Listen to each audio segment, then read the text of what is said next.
जय श्री राम। शंखनाद में आपका स्वागत है। कांग्रेस में राहुल गांधी से नाराज नेताओं की लिस्ट लंबी होती जा रही है। कांग्रेस के वरिष्ठ नेता, पुराने नेता जो कि राहुल गांधी के खिलाफ मोर्चा खोलकर बैठे हुए हैं, हर कुछ दिन में इस सूची में एक नए नेता का नाम जुड़ जाता है और अब एक और नए नेता इसमें शामिल हो गए हैं जिन्होंने पीएम मोदी से भी मुलाकात की है। पहले से इस सूची में शशि थरूर जैसे नेता हैं जो कि आए दिन पीएम मोदी की तारीफ करके राहुल गांधी को सुइयां चुभोते रहते हैं। राहुल गांधी के लिए केरल में मुश्किलें खड़ी कर दी है। इसके अलावा डीके शिव कुमार है जिन्होंने अमित शाह के साथ मंच साझा किया था, हिंदू होने को लेकर बयान दिया था और कांग्रेस के लिए मुश्किल खड़ी कर दी थी।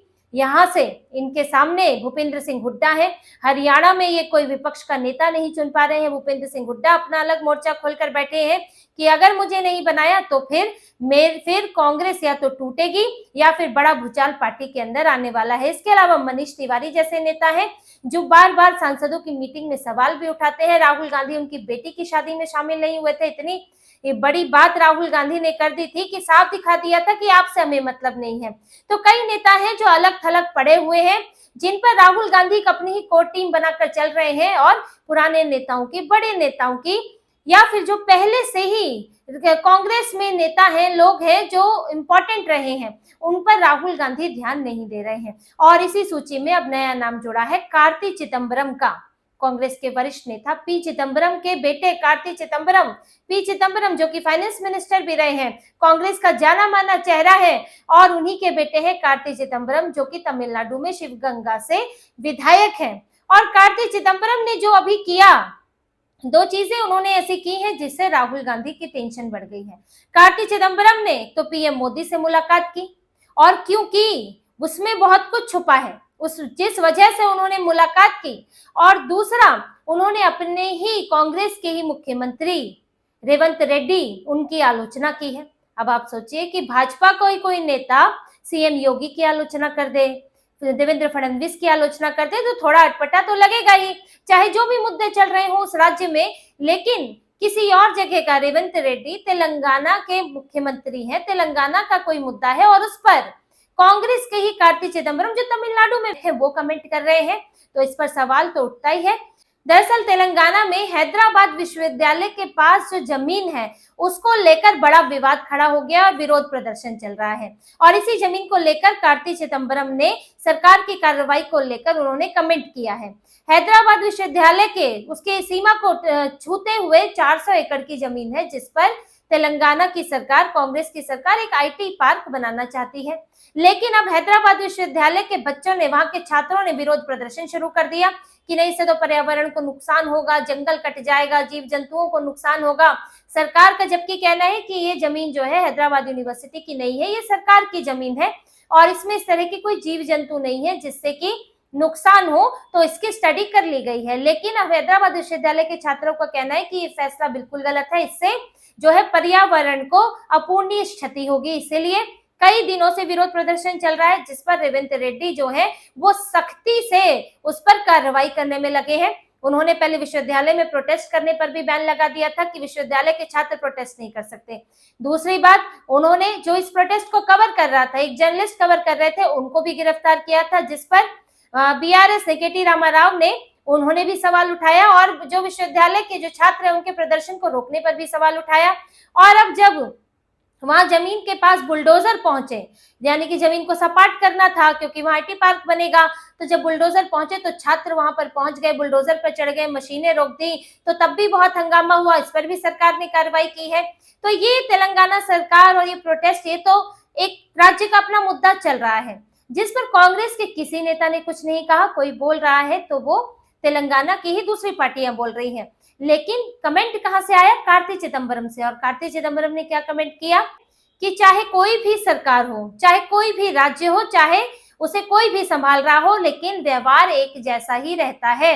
यानी कि उन्होंने सीधे सीधे रेवंत रेड्डी पर निशाना साधा है कि एक तरफ हम भाजपा पर सवाल उठाते हैं पर्यावरण के मसलों को लेकर, किसी दूसरी पार्टी पर सवाल उठाते हैं, लेकिन जहां हमारी सरकार है वहां भी यही हो रहा है, वहां भी पर्यावरण को नुकसान पहुंचाने की कोशिश हो रही है। इशारा वही है, उनका यही कहना है कि भले ही कांग्रेस की सरकार है लेकिन व्यवहार वही है जिसका आरोप हम भाजपा पर लगाते हैं। और वहीं जबकि राहुल गांधी है इनके, वही पर्यावरण के मामले को लेकर पीएम मोदी को चिट्ठी लिख रहे हैं कि अब तटीय खनन पर रोक लगाइए। केरल में, गुजरात में, अंडमान निकोबार के पास जो समुद्र तट है उसके पास जो खनन की परमिशन दी गई है, जो प्रोजेक्ट शुरू होने वाले हैं, उसको लेकर उन्होंने आरोप लगाए हैं। और उनका क्या कहना है, यही उनका कहना है कि इससे जो वहां का मरीन सिस्टम है वो प्रभावित होगा, यानी कि मछलियों के प्रजनन दर में समस्या आएगी, मछलियां वहां पर उनको जीवित रहने में मुश्किल होगी। तो इससे खनन से जो है पूरा वहां का जो इकोसिस्टम है प्रभावित हो जाएगा। कुछ मछुआरों की भी बात की है कि उनका रोजगार भी प्रभावित होगा, लेकिन इन्होंने भी पर्यावरण की चिंता जताई है, वहां पर पानी में रहने वाले जीव जंतुओं की चिंता जताई है। लेकिन यही बात तेलंगाना में कांग्रेस की सरकार, जब यही बात हैदराबाद यूनिवर्सिटी के बच्चे बोल रहे हैं, छात्र बोल रहे हैं, तो वो उसे इग्नोर कर रहे हैं। तो यानी कि आप खुद काम वही करोगे लेकिन जिम्मेदार भाजपा को ठहराओगे। और कार्ति चिदम्बरम ने जो कहा है वो इसी तरफ इशारा है इनका, क्योंकि राहुल गांधी की अभी चिट्ठी गई है। तो पर्यावरण पर्यावरण कहने के लिए क्या भाजपा ही सिर्फ पर्यावरण के लिए जिम्मेदार है? जहां आपकी सरकार है आप भी उसके लिए जिम्मेदार है। तो ये जो दोहरा रवैया है राहुल गांधी का, इसी पर तंज कसा है कार्ति चिदम्बरम ने। नाम नहीं लिया है लेकिन इशारा वही है कि सरकार किसी की भी हो, जगह कोई भी हो, लेकिन व्यवहार एक जैसा रहता है। यानी कि आप यहाँ भाजपा सरकार को टारगेट कर रहे हैं पर्यावरण के लिए, और अपनी सरकार में आप पर्यावरण को बचाने के लिए जो प्रोटेस्ट हो रहा है आप उसको दबा रहे हैं। तो कार्ति चिदम्बरम का ये जो कमेंट है ये बहुत कुछ कहता है। और इसी कमेंट के साथ उन्होंने पीएम मोदी से भी मुलाकात की है, पीएम मोदी से मिलने पहुंचे। और मुद्दा देखिए क्या था, जिसका जिक्र मैंने थोड़ी देर पहले किया कि मुद्दे में बहुत कुछ छुपा है। और मुद्दा क्या था?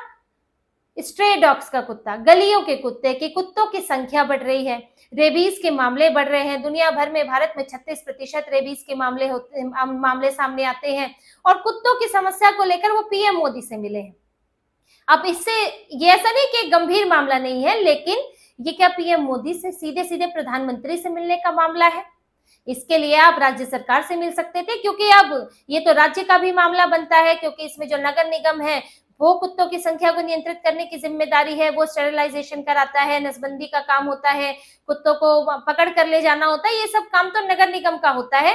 ये केंद्र से देखे जाने वाली चीज नहीं है। आप किसी बड़े मुद्दे को लेकर पीएम से मिलते हैं, किसानों का मुद्दा हो गया, महिलाओं संबंधी, महिलाओं की सुरक्षा का मसला हो गया, कोई पॉलिसी हो गई, या पर्यावरण का ही मामला हो गया, आप इसको लेकर मिल सकते हैं। लेकिन आप ये स्ट्रे डॉग्स की समस्याओं को लेकर पीएम मोदी से मिल रहे हैं, उनको ज्ञापन दे रहे हैं, चिट्ठी दे रहे हैं। तो यानी कि साफ दिखता है कि ये एक आवरण है, क्योंकि ये एक ऐसा मुद्दा जो राज्य के स्तर पर सुलझ सकता है। और जब आपकी डीएमके सरकार है, आपकी गठबंधन की सरकार है, और आप पीएम मोदी से बोल रहे हैं, यानी कि एक इशारा है कि यहाँ बात नहीं बन रही है, हमारे डीएमके गठबंधन में बात नहीं बन रही है, वहां इस मामले से नहीं सुलझा जा रहा है, तो पीएम मोदी ध्यान दें।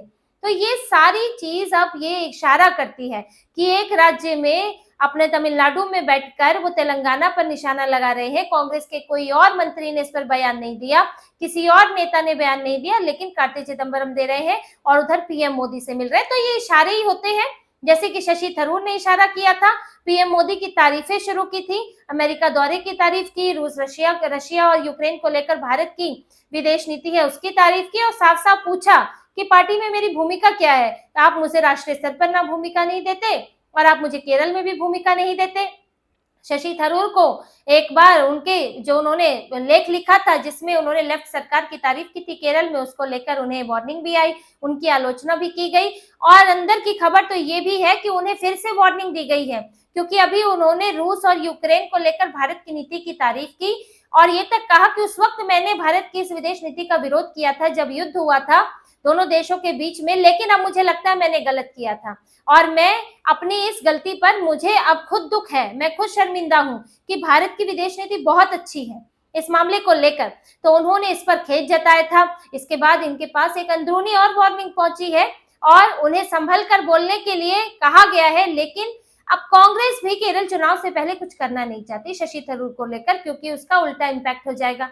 अब शशि थरूर की अपनी एक साख है, केरल में वो इस्तेमाल होते हैं, तो कांग्रेस नायर कम्युनिटी से भी जुड़े हुए हैं, तो कांग्रेस उसको छेड़ना नहीं चाहती। और वही शशि थरूर है, वो भी ये जानते हैं कि चुनाव से पहले कुछ हो गया तो हो गया, चुनाव के बाद तो वैसे ही मुझे किनारे कर दिया जाएगा, इसलिए वो भी पिन मारने में लगे हैं।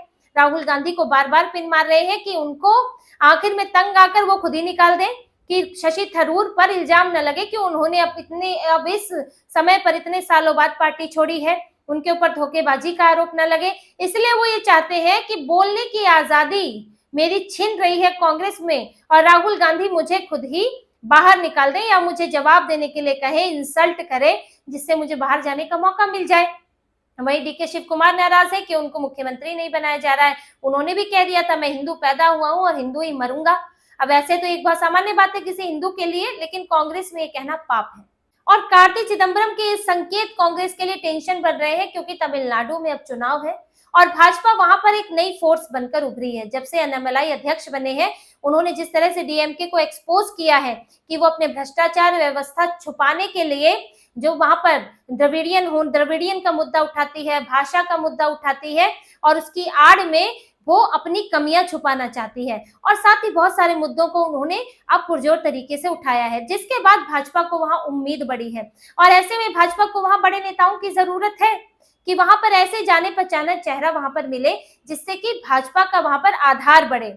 और वहां अभी एआईएडीएमके के साथ भाजपा मिलकर चुनाव भी लड़ सकती है गठबंधन में, और पहले भी लोकसभा चुनाव में भाजपा का वोटिंग परसेंटेज बढ़ा है।